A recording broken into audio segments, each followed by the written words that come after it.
Well, hello, good morning everybody. Welcome back. Jiujitsu2000 here today. I'm back. It's a beautiful day.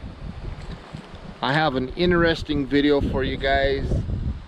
I've been asked on several occasions if I would do a friction fire bow drill tutorial for you guys. So I'm here to do that. I'm here to show basic friction fire, basic bow drill, and I'm going to share a lot of tips and tricks with you guys that I think will take your bow drill friction fire to another level. I hope you enjoy this video. Let's get started.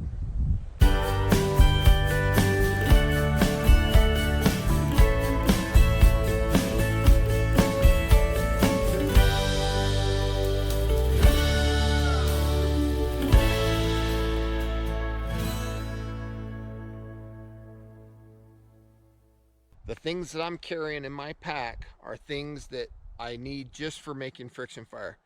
They're not things I must have, they're just things that make the job a little bit easier for me. You know, this is just what I'm carrying today. I have a Silky Big Boy 2000.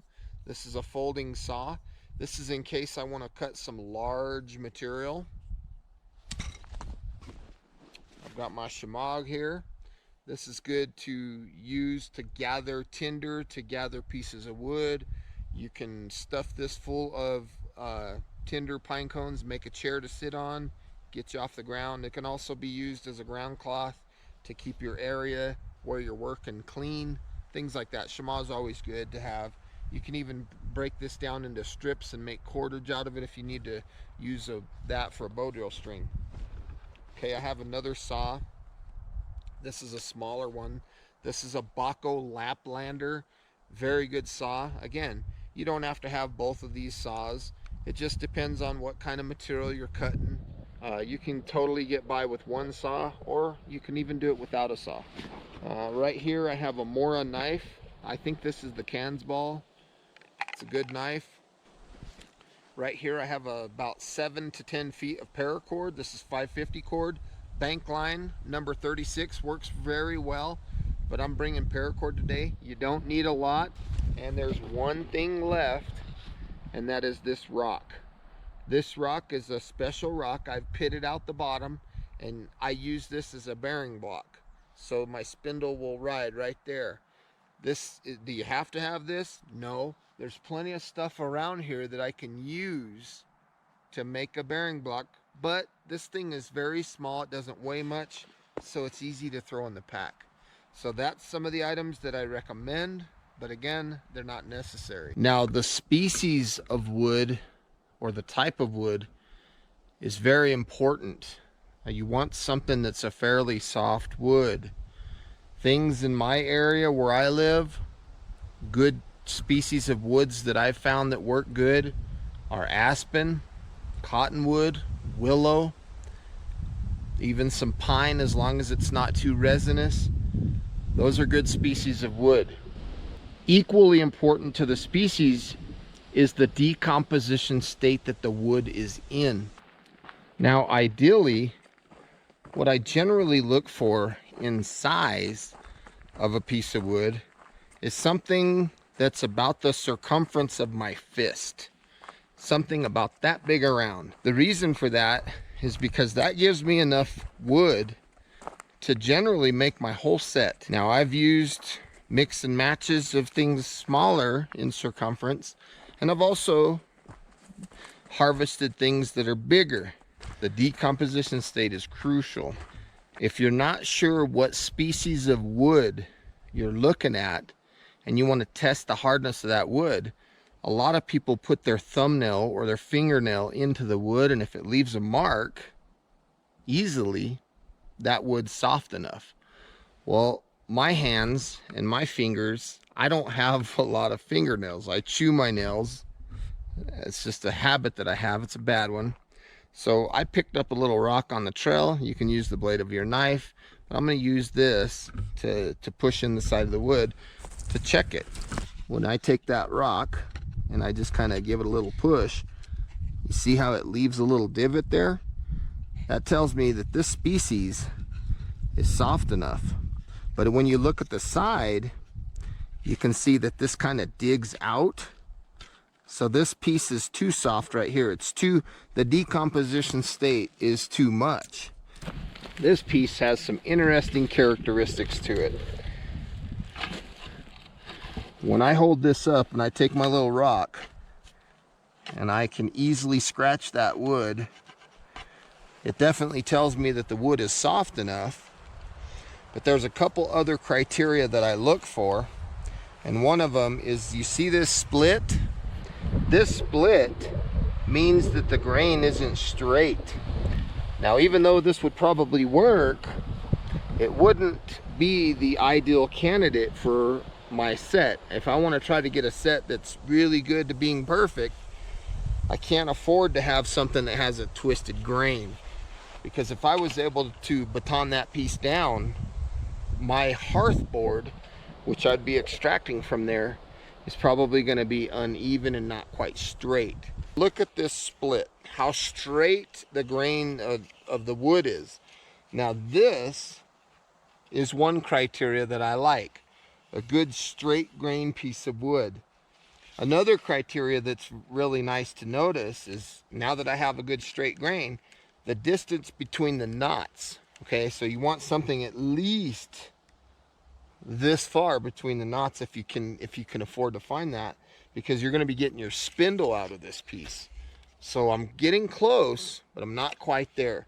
The distance between the knots is a little too close for my comfort. I want something a little bit fatter, and I want something a little bit longer between knots.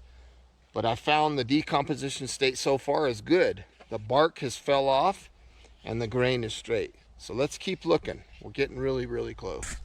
Okay, here's an interesting prospect. Let's see what this one looks like. First thing I want to make note of is the most important thing, and that is it's not laying on the ground directly.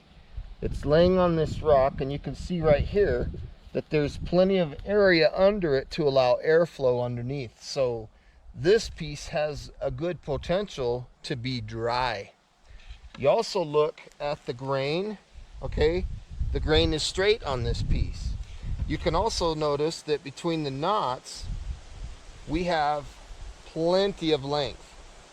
Okay, so between 10 and 12 inches is what I try to get between the knots. The bark has fell off. I think this piece has a good chance of being the piece that we're gonna use for our set. So I'm gonna go ahead and take my saw, and I'm gonna cut that guy. And I think we might have maybe our whole set here. I'm not sure. I'll have to see how it goes. So let's go ahead and cut this baby really close to the knot.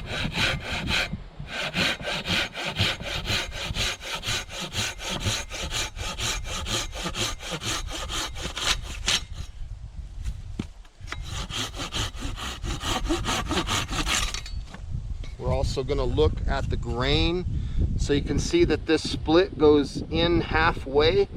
That's okay, because we can baton this baby right in half, and we'll have this whole section to make a hearth out of, and we'll have this other section to make our spindle out of.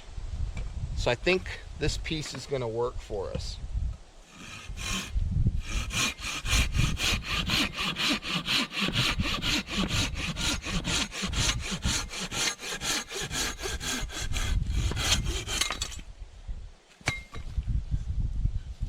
Yeah, that looks pretty good.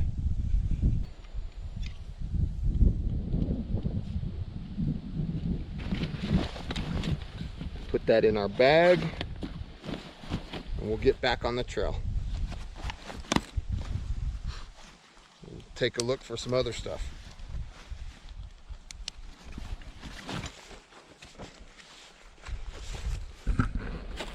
Look out for widowmakers. This piece of wood right here, somebody's cut this log, okay? And look, it goes all the way up. That thing could fall, and it could really create some problems. So stay aware of stuff like that.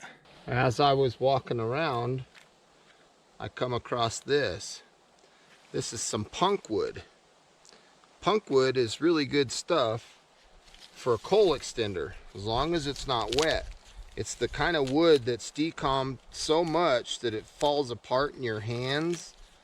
This stuff is good to take back to the camp with me, because this could be used to extend my ember, to extend my coal, make it last longer.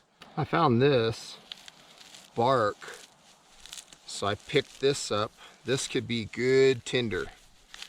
It's all in one piece, so I could rough this up, and this could make me a really nice tinder pile. So this is some good stuff. Just rough that up, get those fibers separated, and this is in the event that we get an ember. We're gonna have us a nice tinder pile to put that ember in. So stuff like this, don't pass it up, grab it.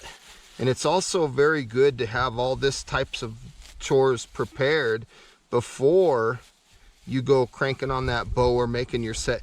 Always have your stuff ready. Have your smalls, have your tinder pile, have all your materials laid out before you try to get an ember. Because there's nothing more frustrating than seeing somebody work so hard to get an ember and then they don't even have a tinder pile to put it in. So take the time now, gather your materials, and have it all ready. And it doesn't take much time. Something just like that. This piece is already down and it's dead, but it's at the wrong decomposition state. It still has the bark on it.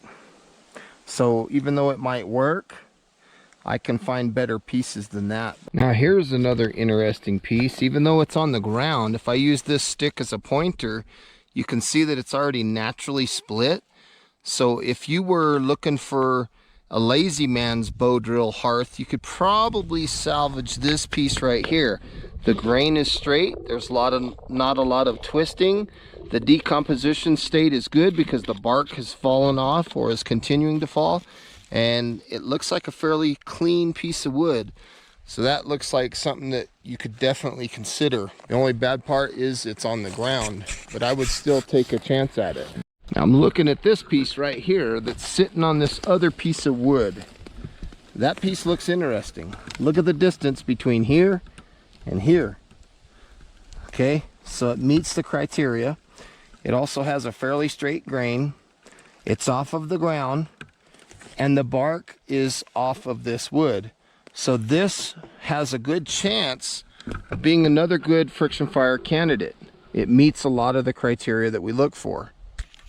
And I think I'm gonna go ahead and get it, just in case. Since I'm right here, might as well.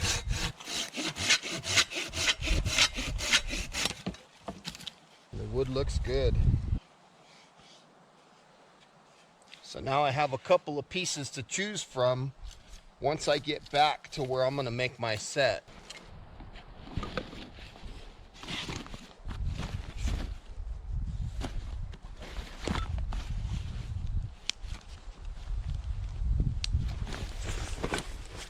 What I'm looking for now is something that I can use as a bow. So I'm looking for something about the diameter of my thumb or larger, a little bit larger.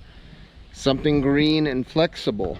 You don't want to make a bow too thick in circumference, otherwise it'll be heavy and you'll get tired. Now, I've used straight pieces of wood for bows and it works fine, or you could get something that has a little bit of curve to it. Curve is a little bit better, but don't pass up something straight if you find it. It could be used. I'm looking at a potential bow, and I'm looking at this piece right here. It's green. It's about the right length, and when I want a bow, what I look for is something the length of the tip of my fingers all the way to my armpit. So the length of my arm. So this one's long enough and it's green. So I think I may have just found the bow. So I'll cut this little piece off first. And then I'll cut this little piece off.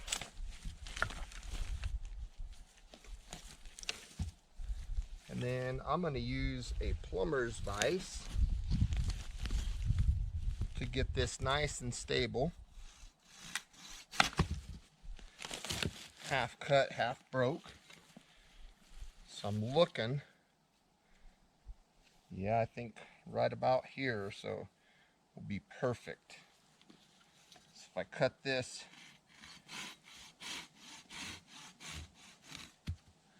right there, it's a little bit flexible. It's got a little bit of a bend to it. It's got a knock up here that I could tie off on. I think this will serve as a bow. So from here, we're just going to continue to gather materials. You hear people talking about friction fire and they talk about an ember or they talk about a coal. The difference between an ember and a coal is an ember is the very first part of a coal. It's like the baby, the infant. An ember, once you achieve that combustion, that temperature gets to the point of combustion where it gets hot enough to sustain life, so to speak. It's very weak. And at that state, we call that an ember. Once it gets strong, where it's like the tip of a cigarette, where it's orange and it's glowing, then we call that a coal.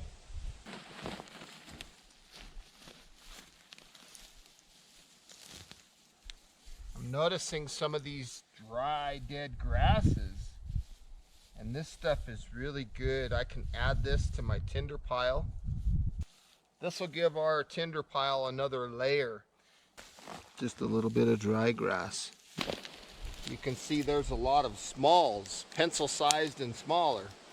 They have that nice clean snap sound to them. You can collect these. In fact, these are better if you have the choice between the ground and the air. These are much better because they got the wind blowing through them all the time. And so we just want to gather a decent little pile of these. It's always better to have more than you need than not enough. So take a little time right now and gather this stuff. Make sure you're hearing that good clean snap sound. If you're not hearing that, you're probably getting a hold of wet stuff that's still alive, and we want to prevent that.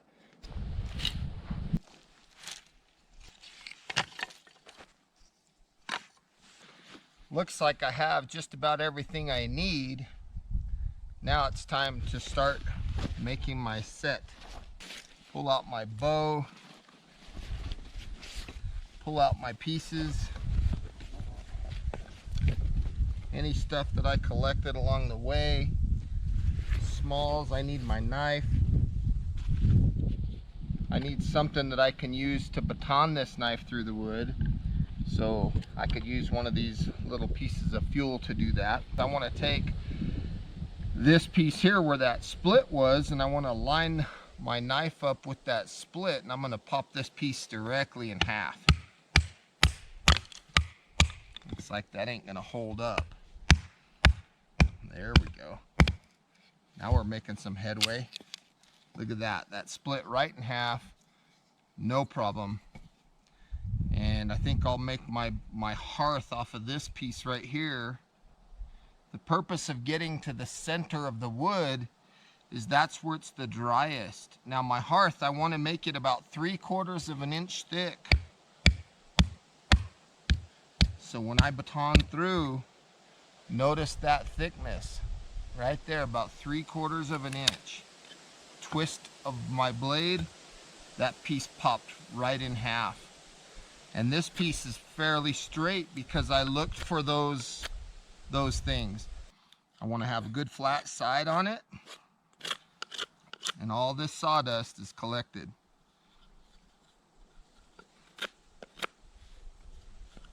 Looks good so far. That's a pretty decent hearth right off the bat. Didn't take long to get that right.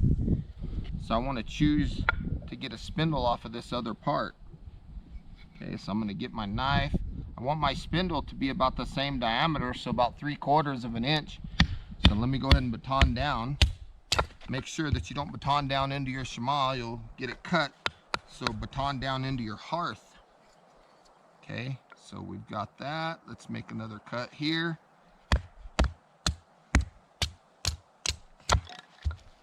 We're keeping all these little pieces, adding them to our pile, and we're gonna make us a spindle out of this piece. Okay, so far so good. This knife does a fabulous job. Now you want your spindle to be tapered like a pencil. You want it blunt on one end and a long fine taper on the other end. So I'm starting on the end that's going to go into the bearing block. Long taper. And I'm going to just kind of get down to business. Doesn't have to be perfect. Now I've seen tutorials where people said that your spindle needs to be perfectly round. And I respectfully disagree mildly with that statement, because I think if you can have your spindle have a little bit of not perfectly round, it allows it to have more traction, and I think that's important. You don't want your spindle to slip. If you're gonna have anything perfect on your spindle, it needs to be perfectly straight, okay? Don't go with too large of a circumference down here. Make sure you're about 3/4 of an inch. If you go too big, it's gonna take a little more effort to get that big thing to spin. A good sharp knife, as you can see, makes quick work of this process. So that is starting to look good. Very blunt right here, and very fine taper here. Not perfectly round. Perfectly straight though, so it'll spin straight. There's one more component that I like to have that goes underneath my hearth board. It's an ember tray, it's an ember catch. And I like to use it off of this little piece of wood. So it needs to be a thin piece of wood, maybe 1/8 of an inch thick. And just something like that. So what this does is, once I got my V-notch and everything, I'm going to set it down on that, and any dust that's created will be caught on this piece. The reason for this is so that I can transfer this. I can take the dust and move it around. So that's my catch. There's my hearth. There's my spindle. Now I have the rest of these pieces available for something else. You know, if I want firewood, if I want to take this back home and use it at home to practice, whatever. But it's good that I brought this with me just in case I may have needed it. Sometimes you'll get into your piece of wood and you'll realize at that point that you had a bad piece of wood. The center of it might be bad, it might be rotten. So it's always good to bring that little bit of extra stuff with you and not need it, than to get here and be like, well, I guess I got to go find another piece because this piece has some rotten center of it. So we avoided that by thinking a little bit ahead. Now that could be used as a catch too. I'm just going to fine tune this board a little bit, get it a little bit thinner. You want to make sure that the board fits flat against the ground too, so you're not getting a bunch of wobble in your board. If you got too much wobble, it's going to be difficult to get that thing to stay still, and it's going to make it harder on your overall task of getting an ember. I brought my rock today, but if I hadn't brought my rock, there's several things that you could use as a bearing block. If you have a big chunk of fat wood, you can get a little divot in the fat wood. That works really good as a bearing block because it self-lubricates. The whole purpose of the bearing block up top is to minimize friction up top and maximize friction down below. If you're going to use a live piece of hardwood, that works really good for a bearing block. You don't want to use softwood for your bearing block because it'll wear out too fast. So you need a hardwood, you need a rock with a divot in it. I've seen people use shot glasses. Fat wood works good. I've seen people actually use a roller skating wheel with the ball bearing. I've seen a lot of things used as a bearing block. I've taken aluminum tin cans, soda cans, smashed them down with my foot and used that as a bearing block. So you can get really creative and really crafty with your bearing block. But in our case today, we're just gonna use the good old rock. I was also looking around as I was getting all these supplies. I was looking at some of the rocks in the area, and there are some rocks that have natural divots in it. They're not big enough though to make an actual bearing block, but with a little bit of work and a little bit of picking, maybe you have another rock and you're hitting that rock against this one into the other rock, or maybe you're hitting a nail or something like that. You could definitely pit that piece out and have it looking somewhat like what I have here. But you want this bearing block to ride nice and smooth in here. No friction or minimal friction. Now the bow, it's gonna be interesting. The string is gonna just be a bowline, and it's gonna be looped around the top here. The string is gonna come down right here, and you see the arch of this, it's gonna connect down here. Okay, so what I have to do to get the string to connect and have the right bowing action is I need to make a little notch right here, so that as the string comes down, it can go in the notch and be wrapped around as a handhold. Okay, so I got to know the orientation and where the bow is, so my notch is actually going to go right here. So let me take a look at that. It's going to look something like this right here. Doesn't have to be perfect. Okay, so it's almost like a stop cut. Then you just pop that piece out. Just like that. That's all you need. So that's all I use right there for my bow. Very simple, very effective. Now I'm gonna go ahead and string my bow. So I'm gonna make a little bowline. If you're not familiar with making a bowline, please look at my knots playlist. There's a bowline in there. I use a cowboy bowline. So we're just gonna lay this baby around there like that. Make sure that our string is connected there. And we're just gonna come just like this. And then we're gonna wrap around ourselves right down here. That's all there is to stringing the bow. Very simple. You don't want your string too tight. And that's another reason why I'm using green wood, is so that the bow has a little bit of flex. So you also want to test your spindle. You'll put the end of the spindle between the string and the bow. And then you'll give it a nice little twist and see how it feels. And that feels really good, and you can see that it's going to be away from the piece of wood, so my bow looks good there.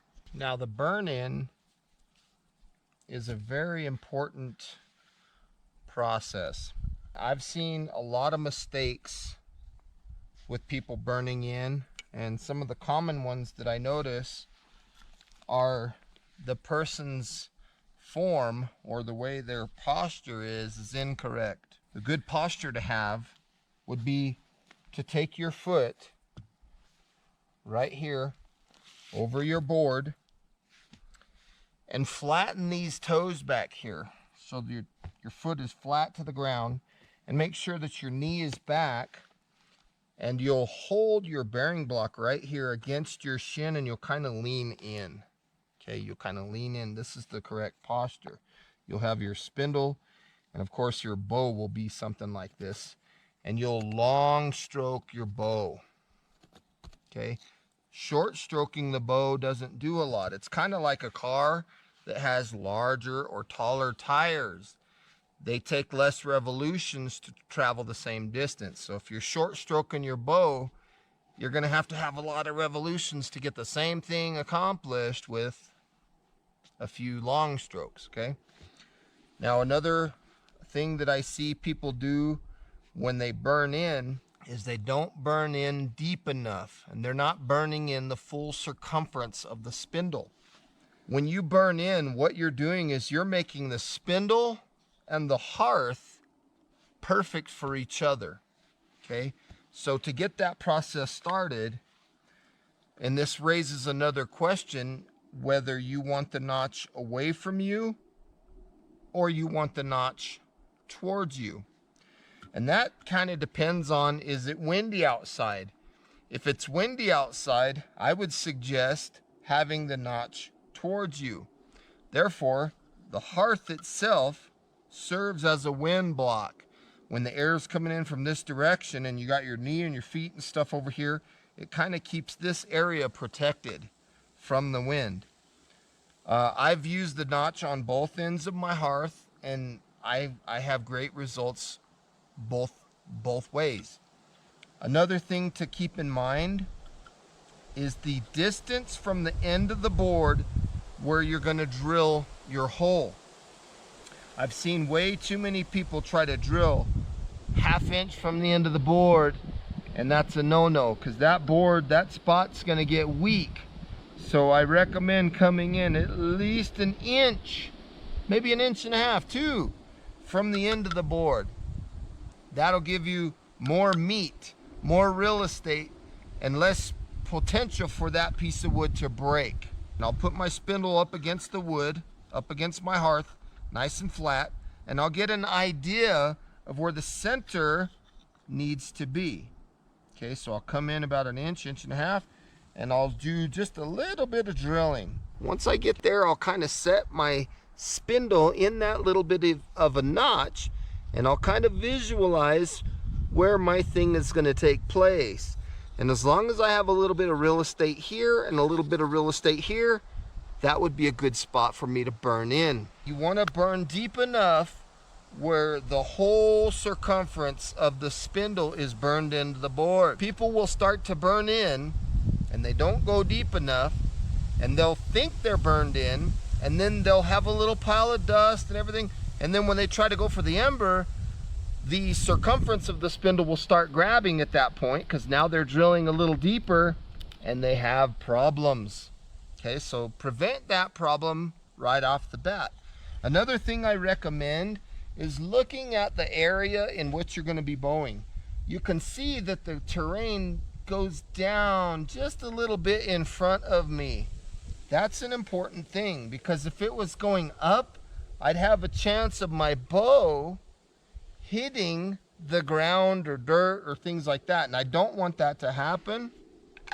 So I'm going downhill slightly. I'm going to go ahead and get this burn in started, focusing on correct posture.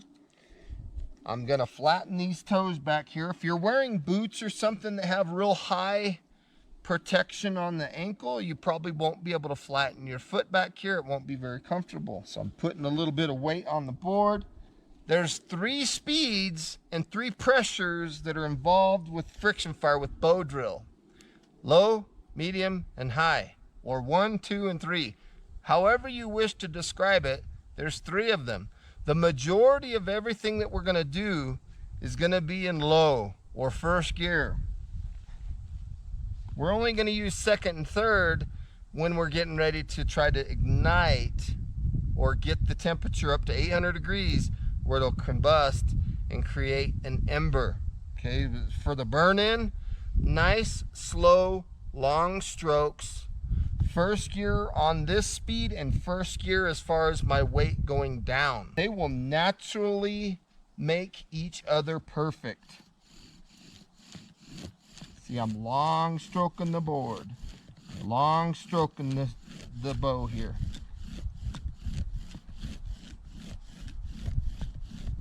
Nice and easy. Nothing crazy. If you need a break, take a break. This is not a sprint. This is a marathon.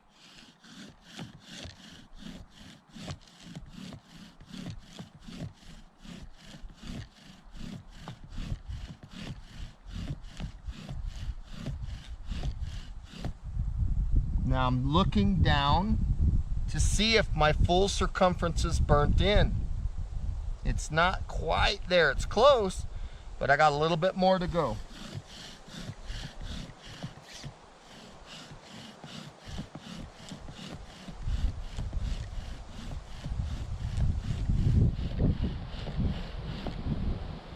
Okay, now look at that. The full circumference of my spindle is burnt in. And you look at the match. You see how well they're matching up? I am now perfectly burned in. I want to flatten the bottom of this spindle because I don't want it drilling, I don't want it digging. Okay, and I'm going to add a couple little facets. The facets are to create more traction. Take some grass or something green, put it in your bearing block, little weeds or anything like that, and it'll create lubrication. From here, we can cut our notch. I'm gonna cut the notch facing me. I wanna go in about 1/3 of the way in. I've seen people go in about halfway. But what I like to do is I like to mark it with my blade, kind of as a visual, something like that. And then I'll put these other marks in, so I know where I'm cutting. Now from here, I'm gonna go ahead and carve that notch. Be real careful with your knife. If you have a saw is a good tool to use for this job, and I do. I have my Baco in here. It just makes a little quick work of this notch. So we want to stay right within those lines.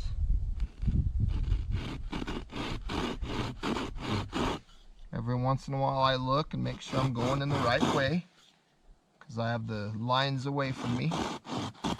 Because if you go too deep into the center of this hole, your spindle will hop out and you'll have some issues, some problems. So you don't want to do that.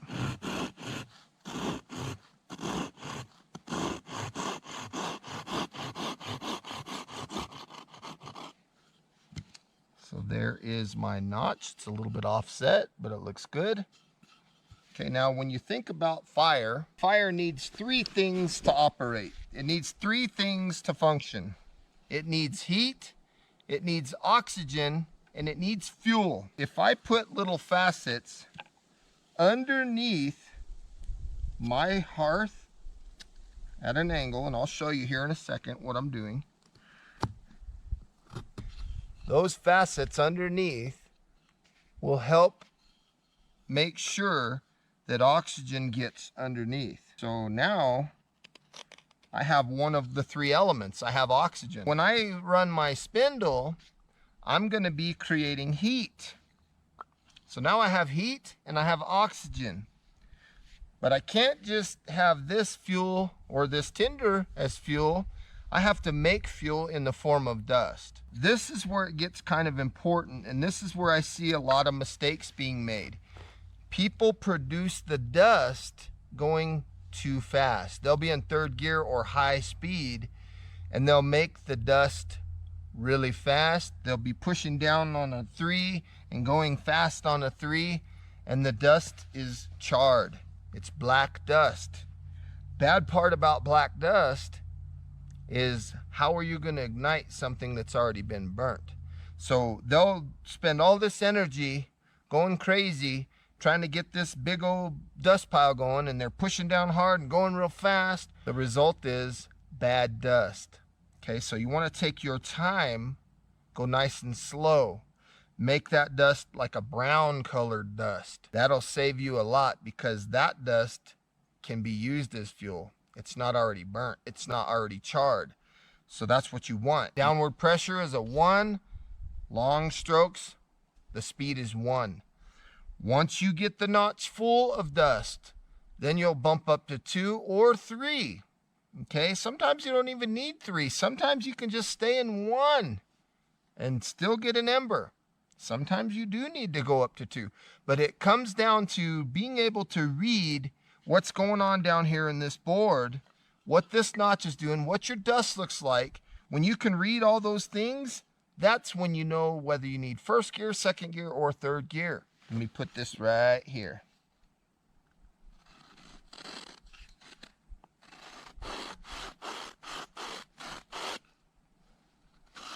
Now I've taken my knife and I've made like a little bit of a taper right here on both sides. That'll allow the dust to fall into the notch. I'm not past the halfway point. And then if you look at the bottom side, you can see where I've chamfered here, and you can see where I've chamfered here. That's going to allow oxygen in. Now you see this little channel right here? This is a third way of allowing oxygen to come into your dust. Okay? So you got a couple different things. So fuel, heat, and oxygen.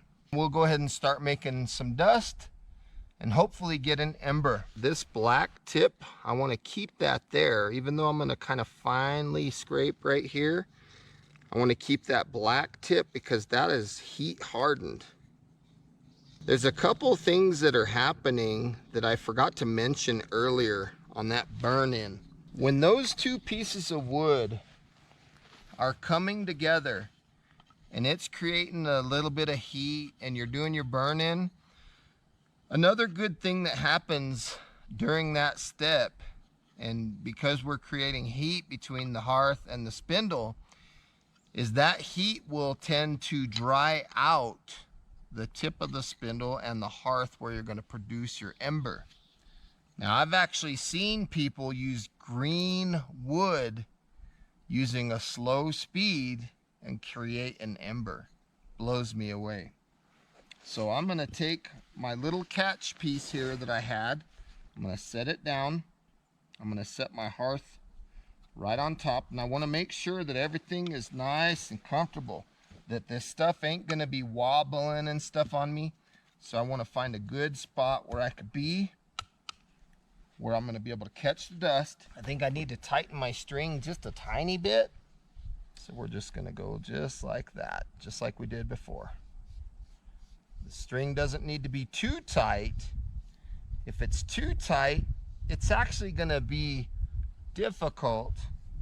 So you don't want to make it hard on yourself. You want it to be tight enough though where it's not slipping on you. Now there is a trick that I use from time to time with the spindle, and sometimes I'll grab this string here and I'll pull it tighter, or I'll push it away, or I'll kind of manipulate the string as I'm bowing, and that kind of tightens or loosens the string according to what I need. Another thing to pay attention to right now, while the wind is coming up as a gust, I can tell that the wind is coming from that direction and it's blowing this way. So if I get an ember, I have to stay aware of that. And I wouldn't want to reposition this way because the wind will be coming in like this. Could blow my ember out. So I'm keeping that in mind, so that if the event of me getting an ember happens, when I grab my tinder pile, I'm gonna kind of let the wind push the air through it this way, instead of being like this and the smoke's coming in my face and I'm having to cough and make a bunch of funny noises for you guys. I want to let the wind help me. Okay, at this point, I can thread my spindle onto my bow. I can make sure that my body position is good. Back my knee up a little bit away from the line of fire, which my bow is going to be in. And I want one or low downward pressure and one as my speed. So low downward pressure, low speed. All I'm trying to do right now is make nice long strokes, making sure that my form is correct. I like having my notch close to me because I can see the dust forming, and I can also introduce air to it if I need to. So I'm noticing a little bit of heat starting. Again, you don't want to go too fast right here because you don't want to create charred dust. I can see the dust forming. I'm concentrating on long strokes. One on my speed, one on my downward pressure.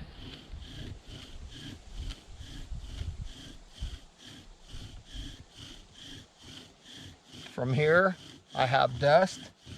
I'm going to 2.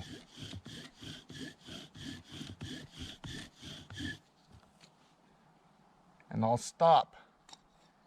I believe I have an ember. Be very careful here. Take your time.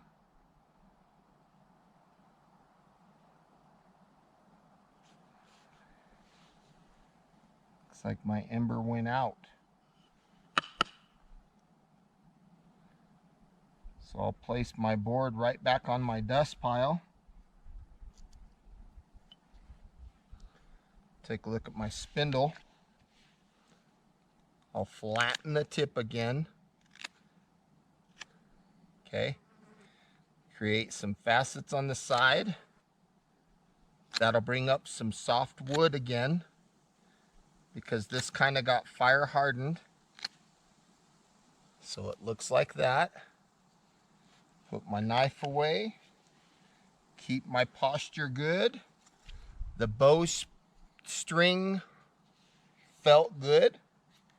So I'm rethreading my bow, carefully stepping back on the hearth, making sure that I'm not knocking my dust out of the way. Get my knee, make sure my knee's out of the way, foot's flat. And let's start in speed number 1 again.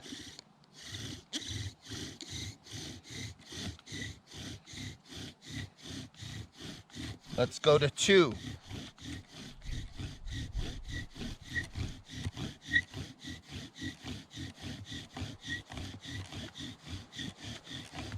Stop. See what we have here. Looks like we might have an ember. Carefully remove my board from my dust.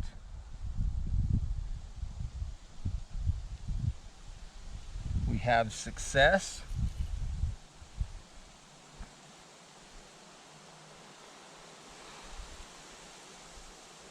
And I didn't even have to go to 3 or high. I did it all in low and medium. So now, again, like I mentioned before, I want to make sure that I know the direction of the wind. Okay, so the wind is going that way. So I want to take my tinder pile, and I don't want to just dump the dust in the tinder pile. I want to take the tinder pile, put it on top of the dust, nice and loose, and then rotate it all on top of itself. Be very careful with that. Okay? Because this thing is not a heavy coal yet, and I'm kind of letting the wind blow into this. You could also introduce oxygen to it if you want, naturally.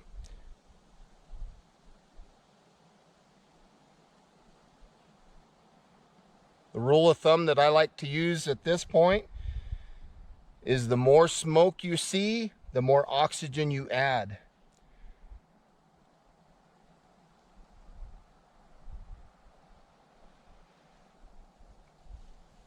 So we're just kind of tacoing around.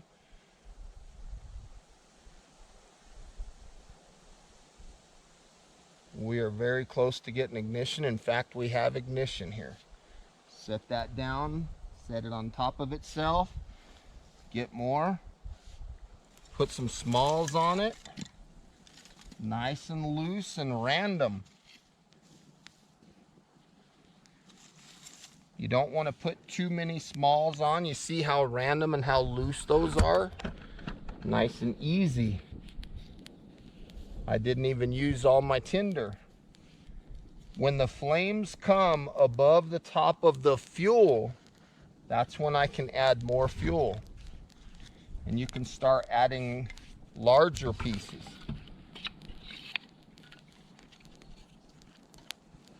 Fire likes to breathe. It likes oxygen. So don't put too much on too soon. If we do that, will be smothering the fire, and we don't want to smother our fire.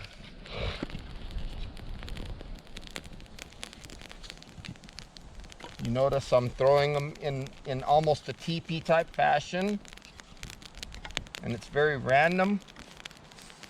Just throwing the pieces on there. And that's my fire. So there's my catch, nice and thin. There's our hearth. There's our bearing block. Spindle. We used a Mora knife.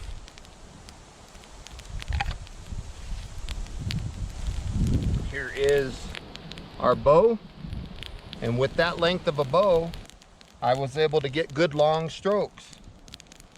So this is a very good feeling when you can accomplish fire by friction. It's an amazing feeling.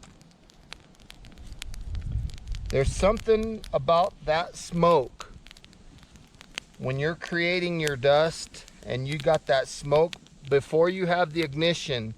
It's a very primal feeling. It connects you back to earth. It's amazing. It really is. I didn't have to go to speed 3 or high speed. I stayed on 1 and 2, low and medium. I could have even stayed on low and still got an ember. I might have went to 2 on my downward pressure and 1 on my speed of my bow, because it was a long bow, which meant I got a lot of revolutions off of my spindle out of each length of the bow. So folks, I want to say thank you for joining me today on this video of basic tutorial of friction fire by bow drill. I hope you got some good useful information out of this video. Please feel free to leave your comments down below, like this video, share this video, and as always, have a beautiful day. We'll see you next time. I hope this helped. Bye for now. We are here at the most important section of this entire video. Going out and practicing fire making skills is a lot of fun, especially friction fire. But there's one thing that we can never forget, and that is the huge responsibility that we have on us, the people that are going out and making fires, to make sure that this fire lay, or the area that we made our fire, is completely out, completely dead, 100% before we depart. So please, before you leave, make sure without a doubt that your fire is out 100%. Thank you.